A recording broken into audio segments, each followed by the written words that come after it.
Hey guys, what's up? In this tutorial we're going to show you how you can connect two or more shapes in your diagram on Google Drawings. So let us get started. Let me just remove that example diagram here on Google Drawings and start by adding a first shape. To do that, click into Insert, hover mouse over Shape.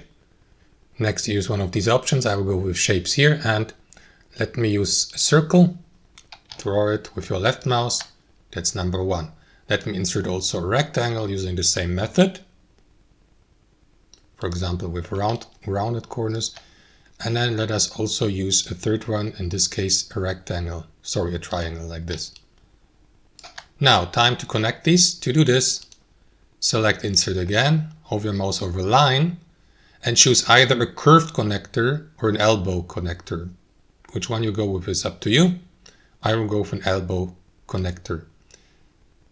Once you do that, guys, if you hover a mouse over one of these shapes, you will see these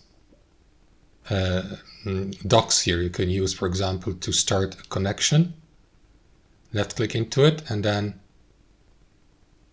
navigate to the dots of the other shape. Release your left mouse and create a connection.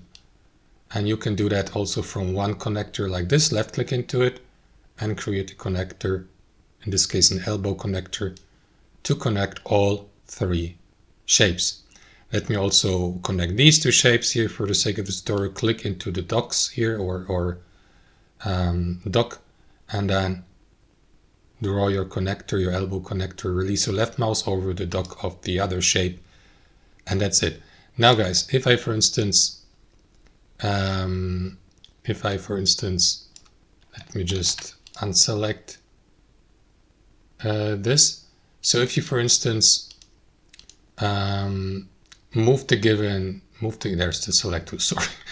If you move one or more of these shapes of your diagram, the given connector, as you can see, will be adjusted accordingly, its length and position. And even if you do that for 2 of your shapes, the connection will remain. Well, it didn't work here. I don't know why. Connect it again. And yeah, that's how it works, guys. You can also use or move these connections too, but this is going to disconnect it from the shape, right? So bear that in mind. So let me keep it like this. And as you can see, guys, these connections work. However, that one didn't work. I don't know why. We're going to make a separate tutorial about that, how to connect connectors with each other. So that's how you connect shapes in your diagrams on Google Drawings. Thanks for watching and have a wonderful day.